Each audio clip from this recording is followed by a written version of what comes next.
Hey guys, my name is Itimi and you're welcome to another episode of Founders Connect. Here, I have conversations with amazing African entrepreneurs and senior talent. On today's episode, I'm having a conversation with Ibrahim, founder and CEO of Leatherback. Leatherback is a platform that simplifies global trade for individuals and businesses, and it allows you to send money across continents with ease and very fast. On today's episode, Ibrahim's going to tell us all about himself, growing up in Lagos Island, being a farmer, building a global business, and even the latest stunt he had with EFCC in Nigeria. This is going to be a very exciting and enlightening episode, so make sure you stay and you watch. Make sure you listen to the end. P.S. This episode is going to be different from any Founders Connect episode that you've ever seen. The format is going to be different. However, the story, the content is going to be as good, maybe even better than any previous episode. Yes, I said that. So it's going to be Ibrahim telling you his story by himself, uncut, just him and you. Peace. So I grew up in Lagos Island, proper Lagos Island. I'm from a very heavy trade family. So Dumota, Balogun, all those areas, Tinubu, Axis, CMS, just basically trade, Marina, Axis and all. That's really where I grew up and that's where I was born. So, I attended St. Mary's private school, also Lagos Island, and I'm a Gregorian. It's in St. Gregory's College, Koi. Growing up, I grew up in a large family. I'm from a larger extended family. My dad is one out of I think 5 or 6, 7 or so. Basically, my mom is one out of 11. Oh, that's a lot of cousins. So that's exactly that kind of thing. How did that influence you? Lagos Island is not the kind of place that you want to. It's survival of the fittest, basically. You want to get out. It's like the way it's in the movies, you just have to try to get out, right? We attended good schools and all, but I think it was also due to the help of my parents. We grew up in a situation where you stay in this 4-corner room and you must not leave the 4 corner of the room. Anything you want to do it in that room. Don't go out, don't do anything. If you want any toys, we'll buy it for you. Just stay in that room too. You're not going anywhere because once you go out, it's like a whole different world entirely, So that sort of just growing up just made me continue seeing that, I just want to I don't want distractions. Let me just keep going. You want to get out. Let me just get out. And well, alhamdulillah, so far so good. At the time, right, help me contextualize it. What did getting out mean for you? Was that leaving Lagos Island? Was that leaving the country? Was that getting a different kind of lifestyle? What was it? I'll say it was more of getting a different kind of lifestyle, right? First of all, I am very proud of Lagos Island. I wear that badge on my chest 100%, you get. But it was more of getting out and getting a different lifestyle from that because, I always wanted to make much more significant impact than what the immediate realistic goals. It's like when you keep looking at the people in front of you and you see that, is this where I can really get to? Is this my bar? Nah, man, I want to try to do a little bit more, get more and all. And so for me, it was more of a different lifestyle entirely from what was existing. If it was my primary lifestyle, then I should be a trader right now. Because trade was also what exposed me to, we grew up in a family where my dad has been traveling to China from as much as I think when I was maybe 6 years old. I can remember my dad going on his trips to China and he would put us in a store because he has quite a number of stores in Lagos Island and he said, okay, stay there, whatever you guys sell today, take the money, go and pay it into the bank and go and call, there's this guy we used to call him Alaji Idi or something, tell him how much is $1. So send the dollar down to China. Exactly. Send the dollar down to China and all. There was this incident where I think connecting where I ever got the thought of ever even trying to solve payments problems. It sounds funny, but so when we're very young, as small as we were then, my dad will make us count money, count cash and pack it, stack it, take it to the bank as small as we were 9, 10 years old, 11. We used to do all that then. So, and we would report to him, go to the cyber cafe, send emails to him saying, this is all we sold today. This is how it is. And the response was, that's really how our childhood was. That's what my dad used to expose us to growing up. So there was this cyber cafe I used to go to then.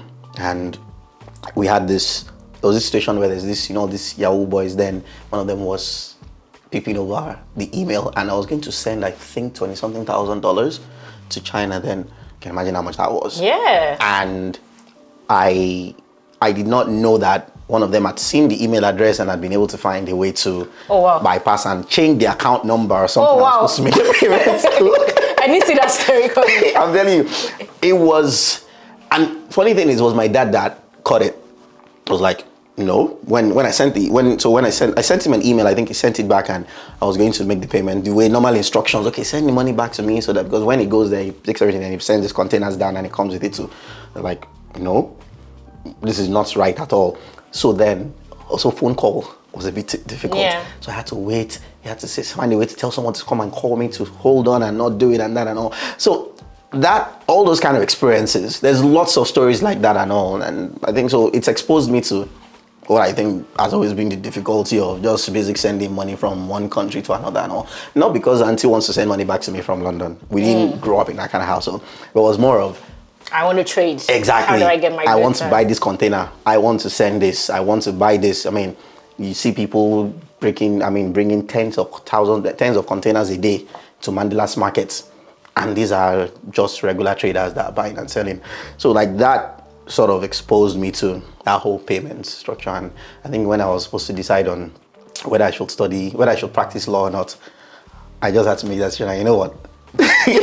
So when I finished my law degree, I had the decision of going to law school or making any other decision. I sort of had to sit down with myself and decide on what do I really want to do. And honestly, to be sincere with you, at that point, I knew I wanted to make money.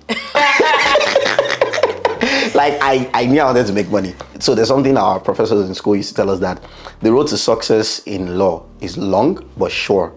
But I wasn't ready to take that long road. And there's something that was faster. And long in law is, back then, now it's better, right? Back then it was 10, 15 years long. That's long.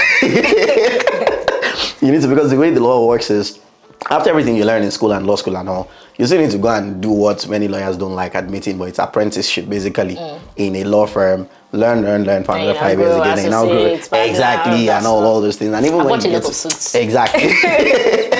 And then when you get to that point itself and all, we know one open secret in Nigeria is lawyers are not well paid, at least. Yeah. So for me, I didn't want to go down that route. You know what?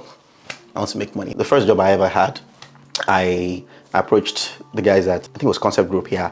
I went there and I told them, don't pay me, I beg. I want to know. You wanted to make money, but you didn't mind not getting paid for your first job. Yeah, because I didn't know what I wanted to do.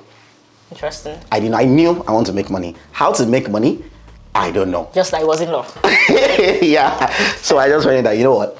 I went in there and I spoke to them and I'm like, you know what? I have a law degree. You have a legal department, but you also have marketing, strategy, sales, this, that, and all. And I was a finance firm. I'm like, you know what? Okay. They actually pioneered personal loans in Nigeria. And they also had a treasury unit and other things. So they had a BDC in there. So I'm like, you know what? I would like the opportunity to actually learn across the various departments. Don't pay me anything. And the lady, very fantastic lady, was like, oh, you know what? Nah, we have to pay you and all. After, of course, the interview process and everything, like, no, we have to pay you. So, they paid me a token then, and it was really nice. So, How much was that? I think it was 48K or so. That was your first salary? Yeah. Mine was like 25K. You're doing well. I think it was 48K. So it was really nice. And also, I went ahead and was in various departments. So now being there, I got interested in marketing and sales. And it was really nice. There was this thing that Google was doing way back. I think it was training 10,000 digital skills. Yeah, something, Google Digi something and all. Yeah, I was one of those that was able to. So I was a trainer in there, and at the same time, I also moved from there. So when I got interested in marketing, I moved to Dragnet. Dragnet, everybody knows Dragnet. Yeah. So I was head of marketing at Dragnet then. Then I also did a program that I also partnered with Google to be able to train people, blah, blah. So it was nice. It was sales, marketing, and all then. And I think along the line, I knew that, okay, I had gotten all the kind of experience I needed in sales and marketing. So I needed to decide, where do I want to really apply this? And it was a no-brainer. It was finance. So why was that a no-brainer? Was that because of your experience trading, or because of like the company that you started from and they had like different finance departments? So I will say it was also influenced by the company I started from and seeing what they were doing then. They had a treasury team that was dealing with bonds and bills and all. They had a BDC that was dealing in FX, and I saw that they were also making international payments then. And so I knew it was finance. At that time, I also did not know where it was in finance. I was even applying to some banks and also at that point in time. I knew, you know what, finance seems like place to be. The place to be. So, and also there was money to be made there. I was there in finance, and along the line, one of the companies I worked in as a finance, it was clear. Trade was a major thing that was that was a message back then. And for me, I saw it as, something that the role I initially occupied enabled me go back to actually apply whatever, global trade, international trade. There's problems with payments in Africa and all other things to it. It exposed me to quite a lot. So I took that role and I was able to go back to Lagos Island into that same trade market, try to get people in that market to use that same company to send money to China and send money back and all. I was able to go across Africa, and it was surprising to even till now. Many African countries, mobile money is great. Yeah. But moving money from one bank to another can still take as much as 3 days. It's a thing. So it exposed me to a lot of that, and being part of seeing all that just made it clear for me that. How long did you spend there? 3 years.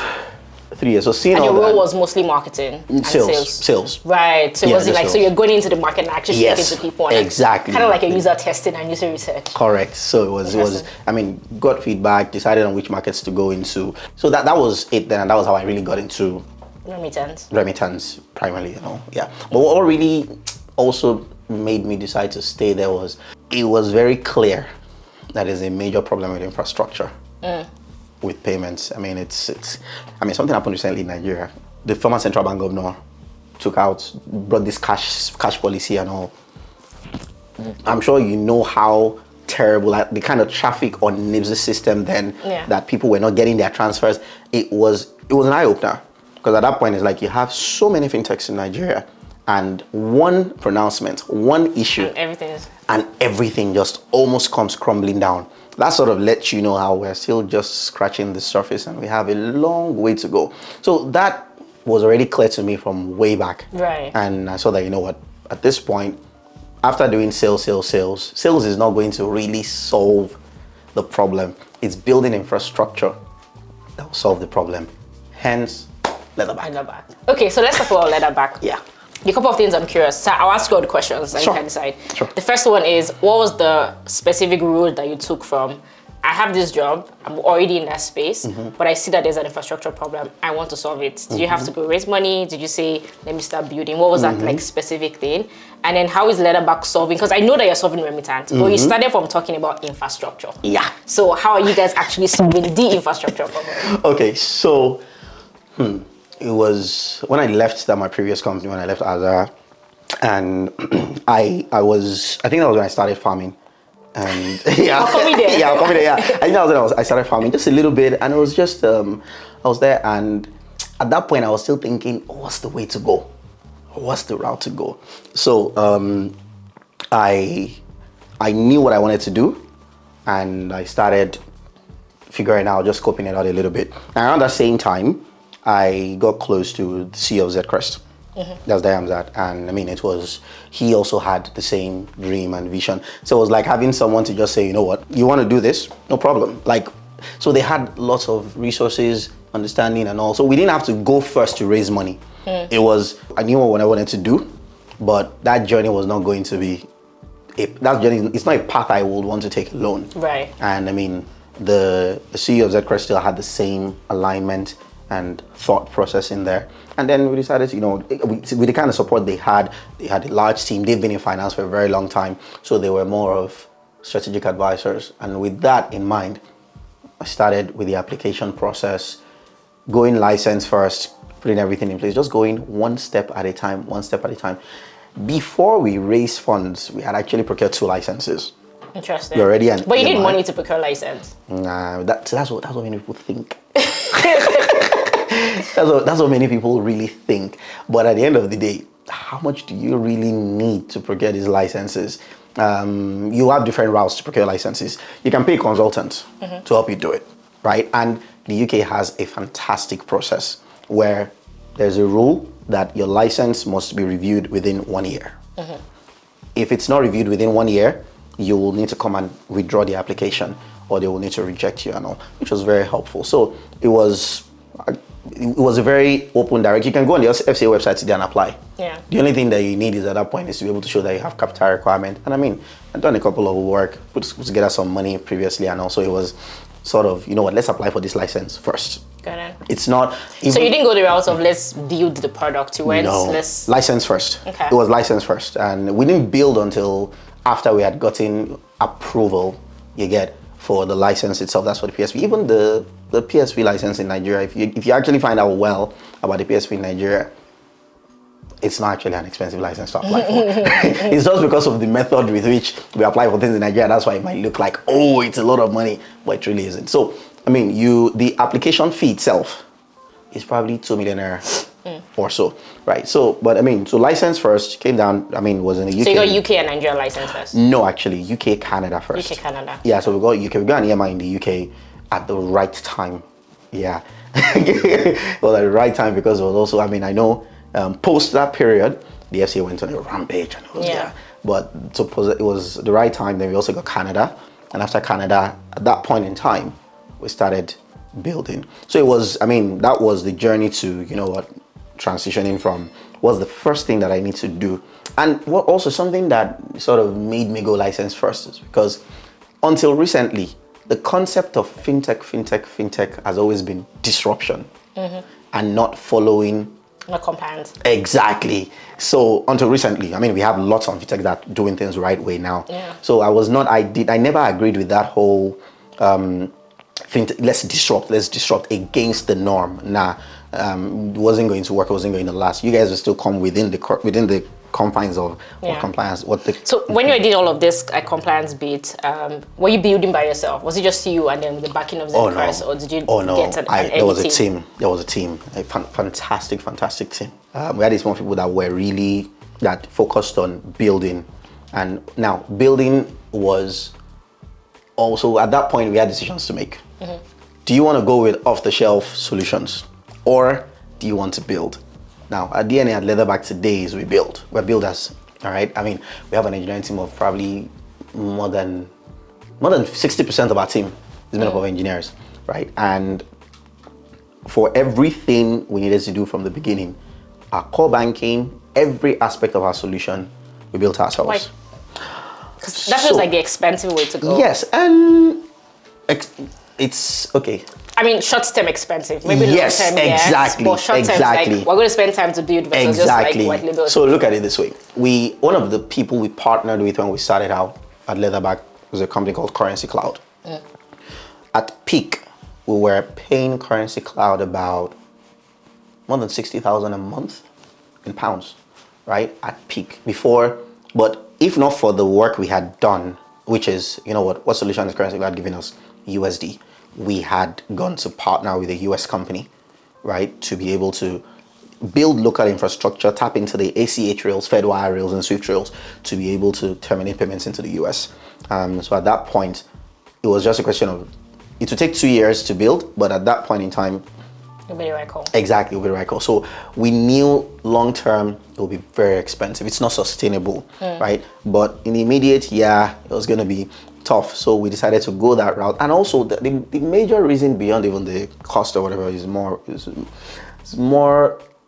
the decision was driven more from the angle of, we knew how complex our systems were. I was talking to my CTO this morning and we're like, see guy, this particular feature was when he said, the problem is, because as you're calling this, you're calling that, you have so many providers that are providing at that point in time. So we need to really just find a way to look at it again and simplify it. And also we knew the journey was going to be one where we're going to be building something quite complex. I mean, we have XOF wallets in Senegal, XOF wallets in Cote d'Ivoire. We have GBP accounts in the UK. We have Euro accounts. We have USD accounts. We have Canadian dollars accounts. We have Indian rupees accounts. And just Ethiopian birr accounts, and these are different providers, different solutions. In one country they're telling you use VPN, in another country they're telling you connect directly. In one country they're telling you have to store the data locally in that country server. And also it was very, very clear that it was if we had bought an off-the-shelf solution, the time we'll spend to tweak and amend will be as much as right. what we need to And that goes back to you saying that you wanted to solve the infrastructure problem. Correct. With the rails versus Correct. just like help people. Help people, exactly. So, Right. which was why we decided, you know what, let's just focus on build, right? When we build, it's more beneficial long term. So what does that look like today? It's exciting, actually. Because, you know, Leatherback is probably one of those, I think there's probably only one other person in the market that can say that. I will say that we're not going through any third party. Like, we're audacious enough to... So everything is... Everything. Yeah. We are... All of the different corridors. Everything. India, like all of it. Everything. We're now even... We're so audacious that we're going a step further into... like in places like the UK, we're starting the Bank of England project where we're tapping directly into the source itself. Not even now saying we're on FastApp. You know, we have our own unique sort code in the UK. We have our own unique SWIFT. In Canada, we are able to, which is one of the most exciting things that we did recently, we're able to issue, because there's the email transfer process system in Canada where you're able to transfer money from one email to another. So now what we've done is, even if you're in Nigeria, we can give you your own email to also be able to receive transfers via email in Canada too. Help me break it down, right? Technically, I get it. Yeah. For a lot of people who are watching, they won't, because I work in fintech, I get the idea. Yeah. What is so you've talked about cost, right? So like, having to pay like third-party partners a lot of money as you scale, it just becomes ridiculous. Yep. But that's for you as the business. Does it have any benefit for the consumers? Like, for instance, the fact that you can tap into these things, does it mean that faster payments doesn't feel like, what does it actually mean for people like me who want to use it? So a series of things. One, compliance. Okay. Africa is generally seen as high risk, with the exception of one or two. South Africa, and maybe, I think, Tanzania, again, are one of those two countries. Africa is generally seen as high risk. And you and I, coming from Nigeria or Ghana or Ethiopia, will not be able to access services from Barclays or JP Morgan easily, except we're resident in those countries, right? Even if we have trade needs, even if we're selling 10 million naira worth of goods every day and all, it doesn't matter. Point is, the country you're coming from is one where it's risky and it's on a corridor and all. And you won't blame those guys. Yeah. Because the truth is, they do not have the time, or there's no commercial viability for them to commit resources to come and understand that, oh, in Nigeria, proof of address is different. In the UK, you know that Ibrahim stays in apartments so and so, and in buildings so and so, and flats so and so, and you can verify it. Yeah. But in Nigeria, it's my landlord's name that is on my... probably like 15 in exactly. So the guy on London Bridge, or the guy in JP Morgan, does not have time to understand that, oh, in Nigeria, this is how they do it. So that's how it works. So that's the first problem we're trying to solve. Most of the partners we started with a Leatherback, from the currency clouds to every other person that we worked with. The major problem we had is, because they also were not the banks direct, they were middle parties, right, that we had to pay to access these services. They had compliance restrictions that will not allow us offer their services to people from some of the countries that we had interest in. So for example, we could not offer currency cloud accounts to Nigerians. We had to now segment our system, which was also one of the reasons why we decided we were going to build from the beginning, because we had to prove to those partners that we are able to separate services, that we will offer this service to these people, but we will not offer this to these people. So at that point, we're paying so much, and we were not able to offer the service to the corridor that we really know needs it and we are really able to serve. So being able to own our own infrastructure lets us make that decision on our own. We're carrying the compliance risk ourselves. Right. We know what comes with the Nigerian market, with the Ghanaian market, with the Ethiopian market. We know what comes with the African market. We understand what the guy in JP Morgan or Barclays is seeing as high risk. We know what is high risk too in Nigeria. So at that point in time, I know that, no, this works and this doesn't work. So ability to determine our own compliance and risk appetite in a very regulated manner is the first advantage. And that gives a lot more access to consumers. Yeah. Then long term, it gives a lot more access, and it helps us fulfill that quest of connecting frontier markets to developed markets. Yeah, what the world I would like to see is one where from your phone you have your Canadian dollars account, US account, Nigerian naira account, which is up into there, and you can easily transact seamlessly whether you're Nigerian or not. So the second bit is long term too. The impact of it on the clients is on cost. It's cheaper. Because that way we are not going through a third party to layer, because the cost gets more because you're layering, the person might be charging you £1 for. So fees. Exactly, fees. Yeah. So that way you're able to cut fees out, you're able to offer more affordable services to your end users. So, which is part of what we're doing today. And besides that, also, there are fees that Nigerians are not used to, or that Ghanaians are not used to. We don't like to pay generally. Yeah, there's some fees that we're not used to. And we understand that market. We know what it means to operate in those markets. So that way, we're able to navigate the corridors. And this also applies to businesses too. Because so in the UK, if you have £10,000 cash, £10,000 is probably 20 million naira now. It's like, why? Like, what are you doing? Like, even for you to send £10,000 from maybe one of your banks to another, you need to provide explanations, I know. But with my banking app in Nigeria, I will transfer 20 million naira. Nobody's asking me any questions, right? Which also is not right.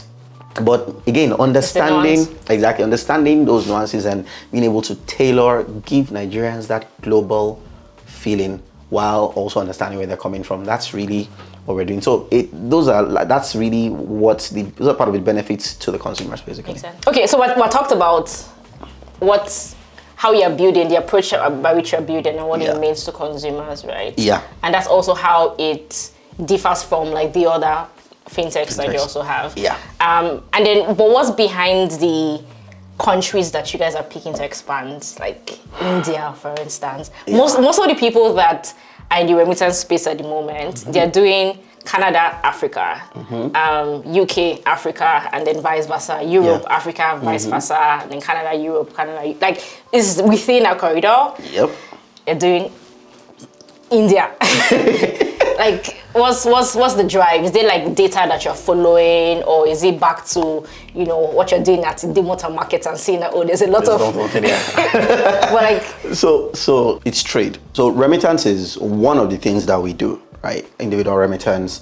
You want to send money back home, my aunt wants to send me money, blah blah and all. We do that, right? Remittance is one thing, but Leatherback has been able to also serve as that comfort zone for quite a number of businesses within and outside Africa that need to do business across both continents. And when we started out, we looked at where are those routes that we know are heavily influenced by trade. I mean, China is inevitable, right? Everybody imports from China. So we make quite a lot of payments to China today. For us, it's the UK, Nigeria. There's a lot of trade between those two countries, largely because of the human migration between both countries, right?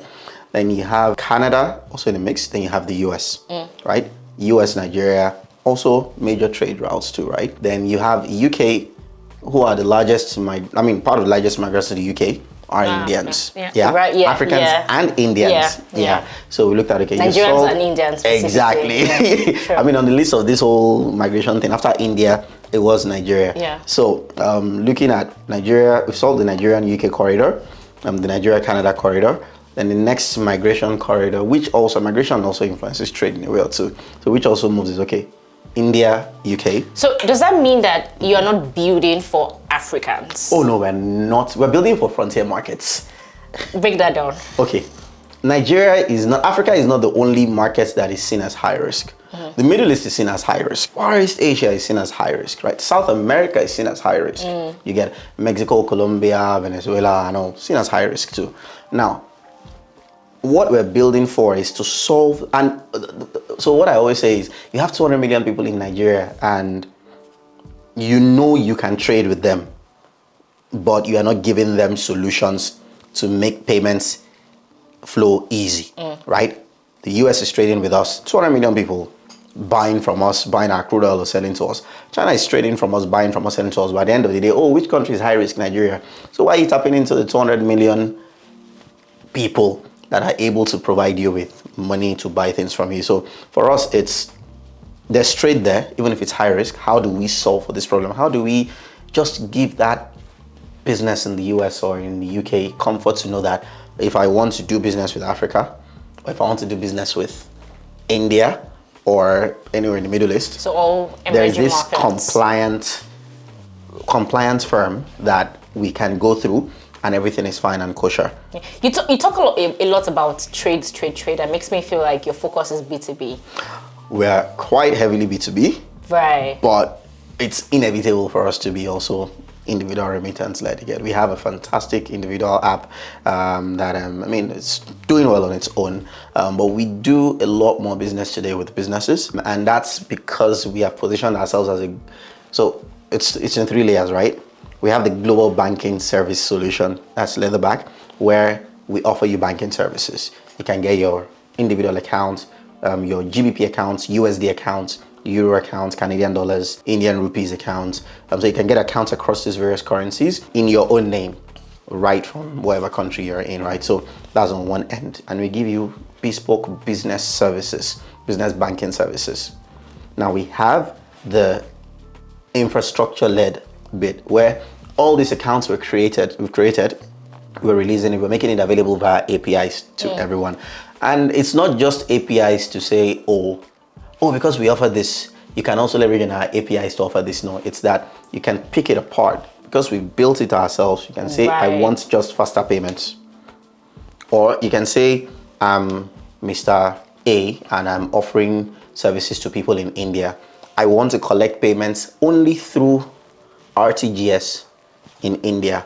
And that's the method I want you to collect it. And you can do that. You can say, I want to start collecting payments through open banking in the UK and pull payments from almost any bank accounts in the UK to pay for a service, your shoes, your bag, or whatever you want to pay for. You can do that. So it's really that infrastructure layer where businesses can also say, oh, we want to pick just this based on what we need. And of course, the other fintechs across Africa that also need those kind of solutions too. They can also come and pick on their own. And with the right kind of understanding that we know where they're coming from and they don't have to go through all the hurdles and stress that they'll typically go through. Okay. We've talked about all the good parts. Let's talk about the hard things that's happened in this journey. What are the top 2? I mean, I know one, but I'll wait for you to say it. So, I think the first one is what I always tell some of the people I talk to is you are high risk as a human being.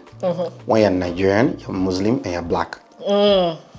It's the worst kind of, not worst, but it's a terrible combo to have, right? Because you come to the UK, you go to the US, and you try to open an account even with a bank, and they're saying your name is Ibrahim Tayyib, and you're black, and you're from Nigeria.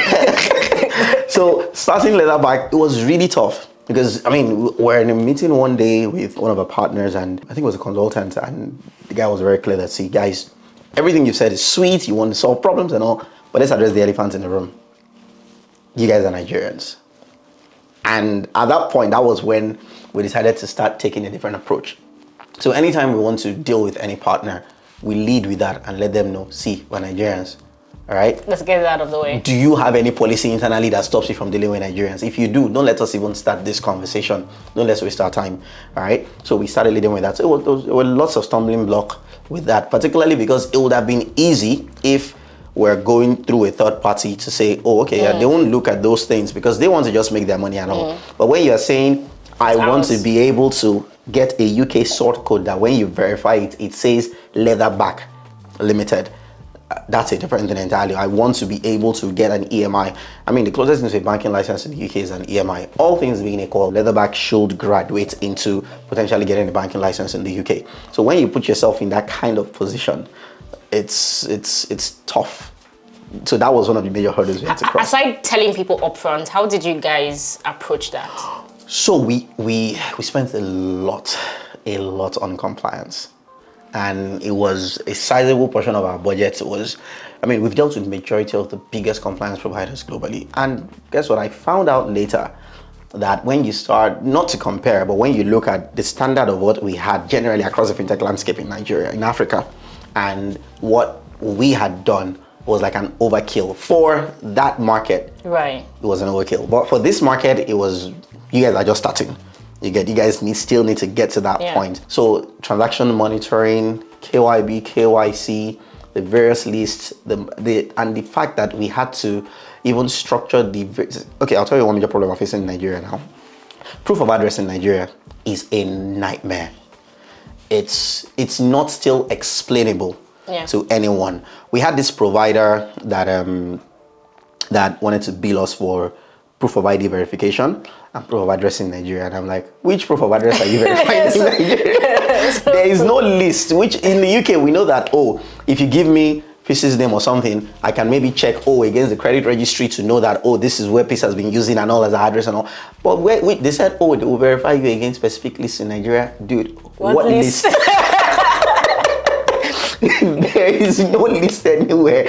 So it's like there are so many things that the market needs that the market does not yet have. So we had to now start coming up with unique methods, right, to try to just provide justification. So if I'm telling the Bank of England, or if I'm telling any major bank globally, or my banking partners in the US that, okay, we're offering collection service to a Ghanaian business or an Ethiopian business. Okay, where is the proof of address? All right, we provide a paper that is proof of address. How is this validated? And it gets tricky. And this is also connected to how, when we started Leatherback, right, one of the major things that we had to do, COVID was gangster for us. The way we were moving around during COVID. Because we didn't want to lose time, right? And we needed to move because we wanted to make sure that once COVID is done, which we knew was going to be done, we were going to be releasing a product, right, to the market. So to just notarize your ID in some countries, because it's a Nigerian passport. Yeah. Nobody is going to accept it. Have you lost any big deals because you're a black Nigerian? Oh yeah, definitely. Big ones. Oh, definitely. Is there anyone that you can share? So we were going to get, and so this is the funny thing, yeah. Whenever you're dealing with most of these companies, so I'll mention one is a bank and one is a large organization. I'm one of the largest mobile phone manufacturers in the world, actually. Yeah. So most banks won't tell you why they're turning you down, right? But the truth is, you know already why they're turning you down. So we were very close. We had committed a lot of resources.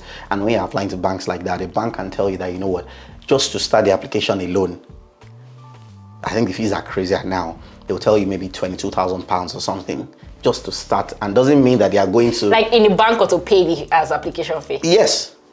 Just for you to apply to be able to use their solution alone, just £22,000 alone to start with and all. And that doesn't mean that they're going to approve you or not. And even when they do not approve you, it doesn't mean they're going to tell you this is why they are not approving you or not. So we had this major bank in the US that we were so close. We had done so much. In fact, we had already started preparing marketing plans and all to say, okay, we're going out, we're rolling out and all. And overnight, we just get an email from them saying, sorry, unfortunately, due to so and so reasons, we cannot provide you with so service again. And it was after we're having conversations with our touch points in the bank that was clear that, okay, you know what, there's just so much heat coming out right now. Because around that same period, there was a major fintech in Africa that already had some major hits too, right? So like, sorry, because there's so much coming out of Nigeria right now, we don't think that we can provide you with that service. And the same thing happened with a major telecom manufacturer too. It was between us and a UK firm. Why you go to a UK firm to process Naira payments when we can easily help you collect Naira and Ghanaians in these payments? It's so easy and all. But it was just clear, okay, sorry, we did not meet their risk criteria, and that's why they did not pull us through it. So it's like, you know, we've developed this thick skin. Oh yeah, we're used to it now. There's this new someone we just hired recently at Leatherback that just joined the team. Fantastic person, and so we got a rejection recently, and it was like, why? I'm like, see, don't worry. You get used to it. You get used to it, but you just don't stop. Yeah. All right. There's your Bible say on a convoja. You try this one. If it doesn't work, try another method again. Try another method again. We keep tinkering until we now get to that point where we are comfortable. And that's why at Leatherback today, everything we've built, we've not lost. We've not lost. We've not lost our payment providers. We've never lost any of our major banking partners, which is a major thing. So maybe hard to get them and hard to build, but once we do it, we don't lose it. It's clear. Makes sense. What was the other major challenge you were in to share? EFCC, let's talk about it. It's right there.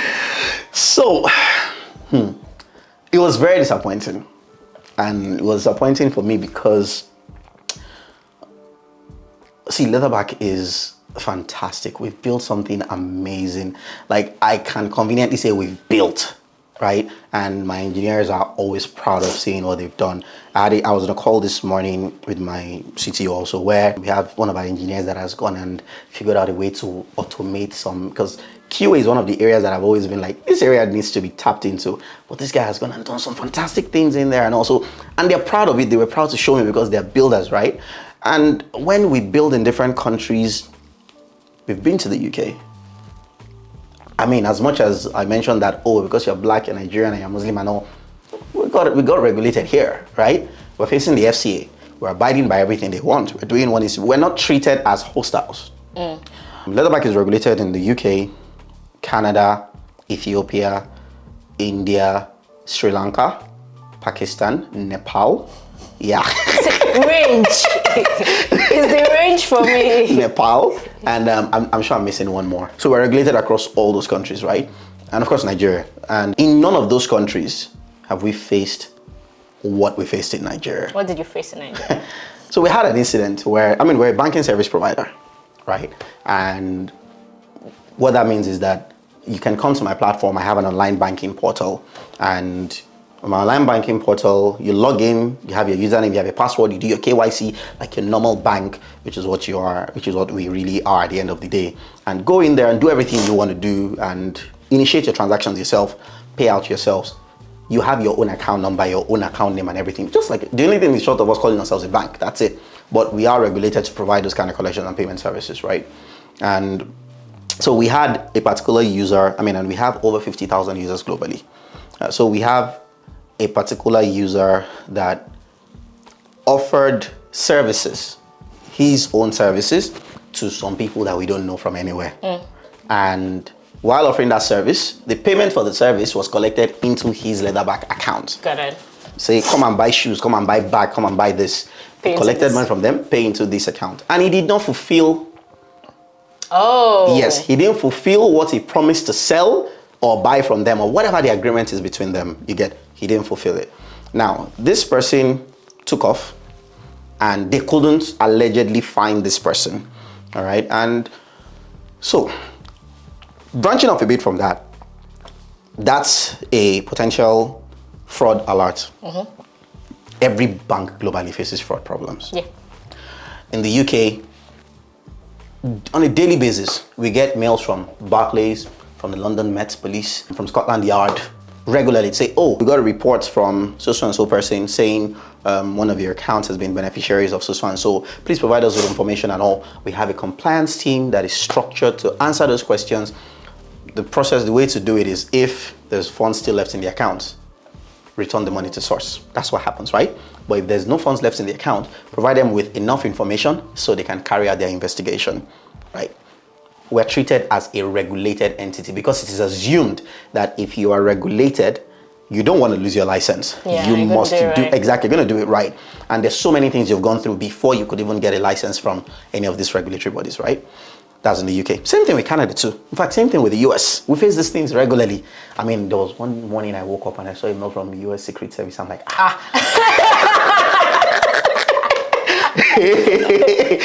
I'm like, from where? Well, it was actually just based on a complaint that was raised by someone that in the US that claims, they were fraud, this and that. And okay, fine. And as a regulated entity, we responded to them, they responded to us, and we provided it. And is there some funding there? So it's cordial, right? And of course, in those countries, if we're ever found wanting, we'll definitely be held accountable, right?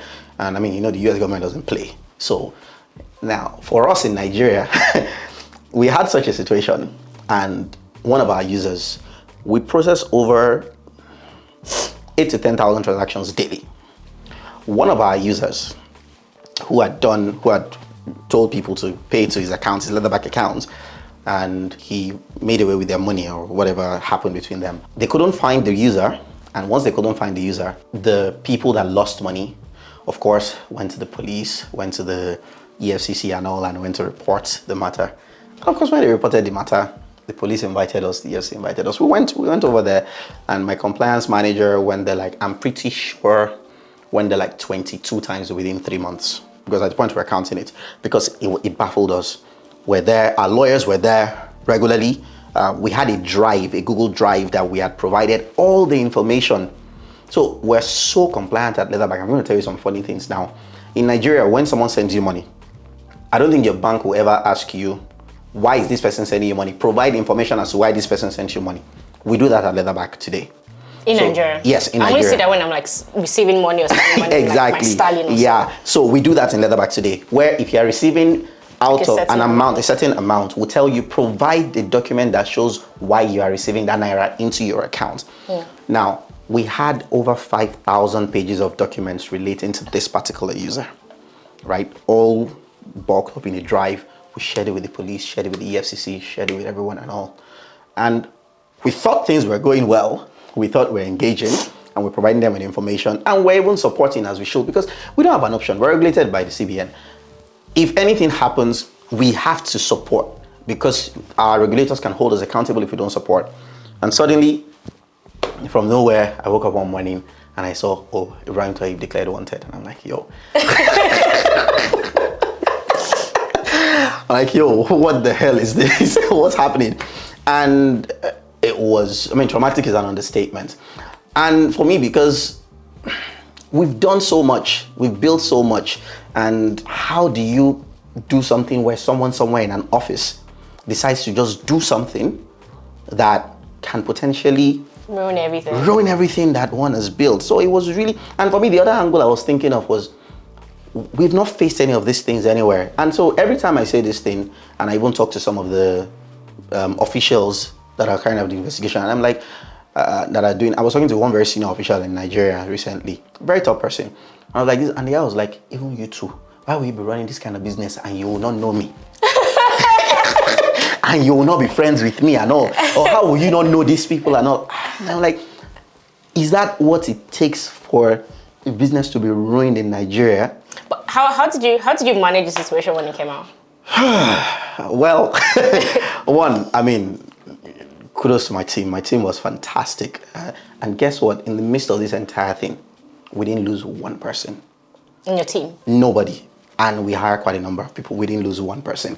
And that just, for me, goes to show how everyone knew what was going on. Everyone knew what was happening. It was very, very, I mean, we had issues with, so when I saw it, I mean, and I reached out to a couple of people in Nigeria when I saw it. Immediately I saw the news. The next day, I flew down to Nigeria. I mean, because for me, it was, I built so much, we've done so much. Why are you doing this? And immediately I went to the EFCC headquarters itself. The same people that declared me wanted. Okay, yeah, so I'm there. And I met with them and said, oh, blah, blah, blah. I mean, I left there the same day, went down to Lagos to met with them. So at that point, it was clear that, because for me, the justification I was looking for was why.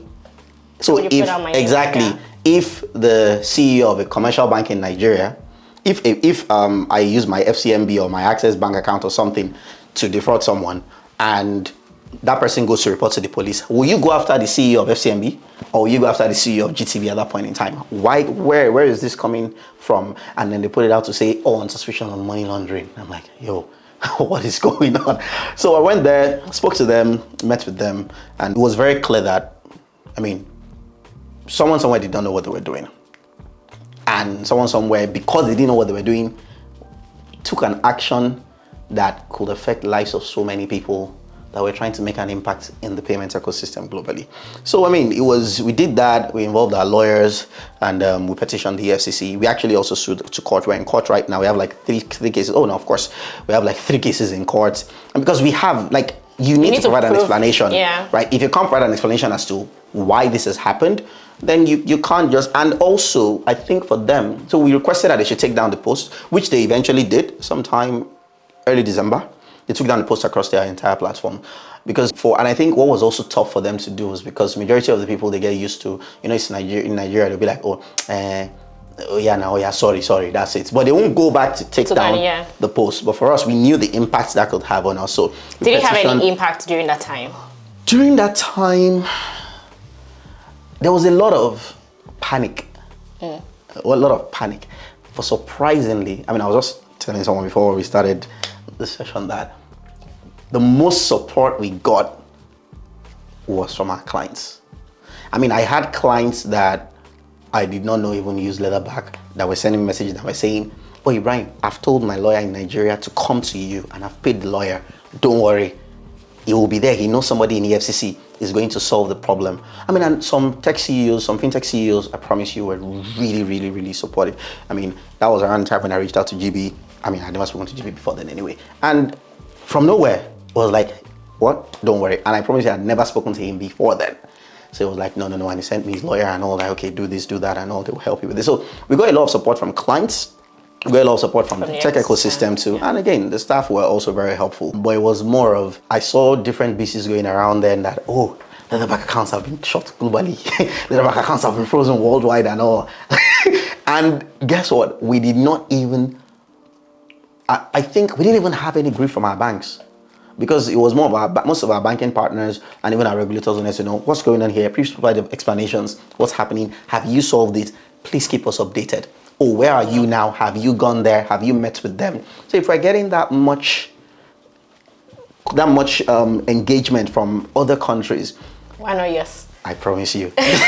So that was really, really challenging, and I promise you that made me think about a whole lot of things. And the lesson from me there really is, unfortunately, a lot of people trying to solve payments problems and fintech problems. We entered many offices, many police stations, or many agencies, and when you get there, they'll be like, fintech. You people are fraudsters. Fintech. You people, yeah, all these things and all. Yeah, just using it it's just for fraud. It's for money. You people, yeah, money launderers. They were not here. They didn't want to hear anything at all. It's like when they hear fintech, fraud. Money laundering. That's what you people are. So if I'm a money launderer, why am I getting regulated by regulators? What are we doing? So at that, it became clear that unfortunately the structures that we have around in Africa does not, and this is not only particular in Nigeria alone, it's across Africa too. Those structures don't recognize the kind of impact that fintechs are making in the industry. I mean, I know of one or two fintechs in Nigeria now that if they turn off lights today, there will be chaos in the system. Yeah, and that just shows you how these people are solving genuine problems, and you tag them as fraudsters, and you're not providing an enabling ecosystem. So it's not about the conferences. It's not about let's go and speak here or let's go and speak there. It's about the work. There's still a lot more work that needs to be done. If there's still a lot more work that still needs to be done, why do you want to go and retire as a farmer? I'm one big. Because I mean, you speak about this with like so much passion. And before we started, right, you said that this was your life's work. Like, this was something that you really wanted to do. Yeah. But you're also a farmer, and that's the end goal. Yeah. Explain, please. So, first of all, I'm not going to lie to you. If I wanted to stop this thing in 5 years or 4 years, I would want to stop it in 1 or 2 years now because of what happened with this electricity in America. Like, it was really traumatizing. I mean, I know how, in fact, even up to family, right? I had to even find a way to, I have a baby sister who's very, very sweet, and she just couldn't stop crying. Aww. She just couldn't stop crying. And it was really traumatizing for her. So I can imagine for me where it was, and then for her too, because nobody could understand where it's coming from. So for me, it's not that process alone was really tedious and it was hard. But besides that, I think because that enabling environment is not there, I think at the point I was okay, you know what, I've done my part and I've been able to. But you're creating the enabling environment, right? You're yes. trying to like build the infrastructure. Yes, correct. So one of it, I as of today, I think this is something that I've said like twice today already, and that is the fact that fraud. Let's take fraud for example. Someone asked me a question today that why is it so hard for African fintechs to collaborate and solve fraud problems? And that's also because we're more interested in collaborating and partnering to earn money as against solving problems that will make us last. And part of it is someone can defraud, so I said someone can defraud Money Point today and come to Leatherback, defraud Leatherback, go to Fincra, defraud Fincra, and all these platforms, just by easily connecting to each other alone or just maintaining a list and knowing that this is it, they can avoid this, but they're not doing that. I mean, you see different things every day. InterSwitch came up a while ago and said, just casually, the way we do things in Nigeria, 30 billion naira chargeback fraud or something. And it just shows you how there's major disconnect in solving non-money making problems: compliance, fraud prevention, transaction monitoring, right? Better controls. It's when you do this kind of things that will give Africa and frontier markets the kind of global image that we can boldly say, do not call us high risk. We are not high risk. Because we have all the due process. We have all those things, but those things are not there yet. And it would be nice to see somebody that will champion that cause. As far I know the problem, but I've chosen my struggle. It would be nice to see someone that will champion that cause. We are doing our bit in Leatherback, honestly. I mean, for us, we work with quite a number of fintechs. We've done a lot to be able to, at least on the platform base, make sure that beyond the infrastructure is not just payments. The infrastructure is going to extend to, all right, providing you with the right KYC tools, the right transaction monitoring tools, the right KYC tools, and ensuring that you're enforced. We're trying something now where majority of the money transfer organizations we bank in the UK, we're sort of structuring them and mandating them to align and abide by specific audits and reviews and all those things will graduate into a list. So we're laying the foundation, and it will get there. But I really want to learn about your farming. So tell me how you started. Yeah. How I hear you have the biggest tomato farm in Nigeria. After Lagos Island, that one I'm very proud of. Tell me the story. I don't think most people will hear you talk about your journey as a professional working in fintech, building Leatherback. We can talk about this for the entire day, but they won't know that side of you. So, okay, so farming started before Leatherback. Like when there was this hiatus where I was trying to figure out what next, right, and what I wanted to do. Myself and my partner then, we started this thing where we got a couple of people and we said, you know what, guys, we want to set up a farm. This is what we need. And now we had a couple of people that invested, about 10, 12 people invested in the project and all. So at that period, I'd never farmed before, all right? So what piqued your interest? So we're just looking at so I'm very interested in the real sector. Right, I'm very interested. So because I believe that is really where real work is. That tomato woman that is blending tomato by the roadside, or that vulcanizer guy that is pumping tire and all. I believe that looking at those things on a broader level can lead to major methods of empowering people in the economy. So, so for me, it was okay. We looked at transportation, we looked at agriculture, and we said, you know what? These are areas that I think I want to play in. All right, let's try to get some people together, raise some funds, and try to see what's in agriculture. So we tried at transportation. It was a disaster. I mean, it's there's a reason why there's no organizer on the roads of UK. It was a disaster. I mean, and we tried, which is why I respect people that are trying to do that today in Nigeria now. And so for agriculture, we tried it, and when we tried it, I think it became an addiction after the first trial, because there is nothing more fulfilling, I promise you, than putting a speck of seed. I don't know, a seed is very tiny, and putting a speck of seed in the soil and nurturing it and seeing it grow, and taking it and selling it. See, that is the clear definition of reaping the fruits of your labor. That's what it was. So, I mean, and we tried it. We started tomatoes, and it was quite good. The experience was challenging, but we planted batul then. The fruits were so big and all, and it was just something entirely different. So when we did that, even to select tomatoes, our logic was we wanted something we can roll over quickly and that people will eat regularly. So the tomatoes take 3 months to grow. You put 1 month in nursery, then 2 months in the open field. And so when we did that, the process itself was very interesting, and it just piqued my interest at that moment, and it was lucrative. Because you want to make money. I remember. It was lucrative. So, and it was very lovely. So at that point in time, what we did was we just divested everybody's investments, and we saw that it wasn't worth it. The work that we needed to do was a lot. So we liquidated everyone's investments, and I started focusing on, okay, how do we scale this? So we have like massive land in my village, family land. Started with that and started 1 round, 2 rounds, and before you knew it, at the end of a year, it was pretty good. How long has it been now? 5, 6 years. Oh, that's a long time. Oh yeah, 5, 6 years. Time. I've been at it for a while now. So we started from 25 hectares, of land. That's we're in Kwara State. Then from there, moved to Ajashe. In Ajashe, we have 320 hectares of land, totally. Feels like almost a whole like. Yeah, I can say like it's a city. So now in Ajashe, we're planting on that kind of large scale. And now beyond tomatoes, we're now doing. So the plan at some point was to also go into processing, because anytime people say, oh, why not process? But the truth is, see, you will make a lot more money from that woman that is bringing cash and selling in the market to you than you will make from processing.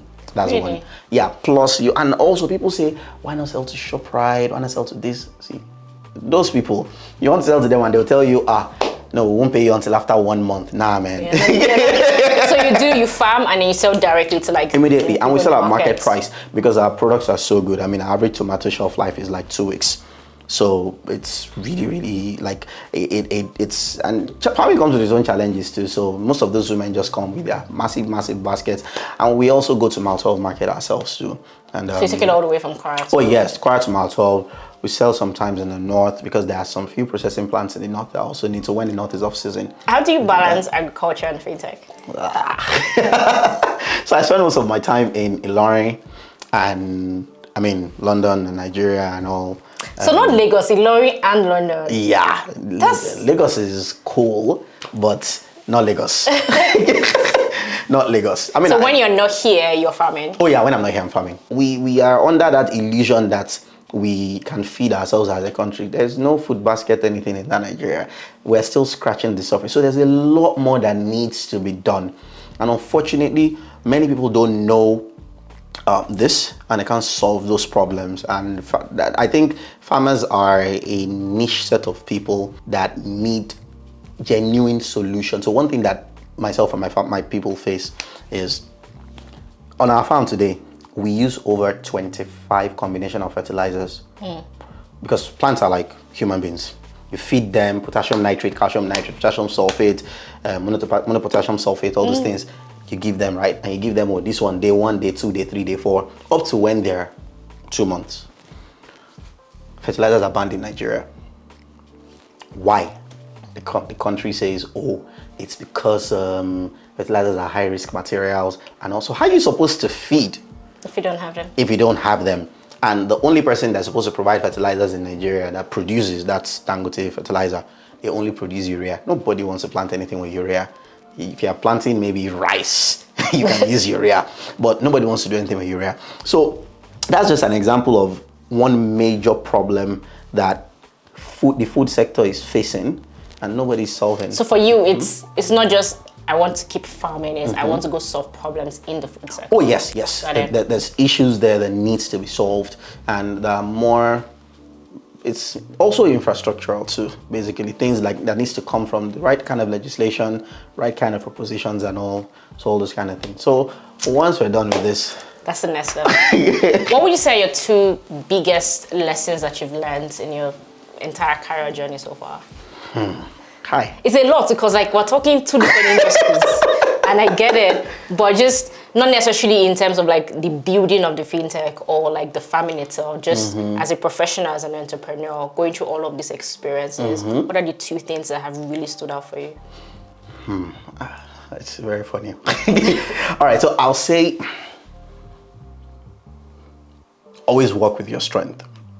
I think that was one of the things that helped me with this EFCC thing, because when everything happened, there was a day I received a call from, one of my lawyer was on a call with someone from nowhere that I did not know. They said he's the Emir of Jigawa or something. And that, he's the one that told police to come and do this and that and whatever.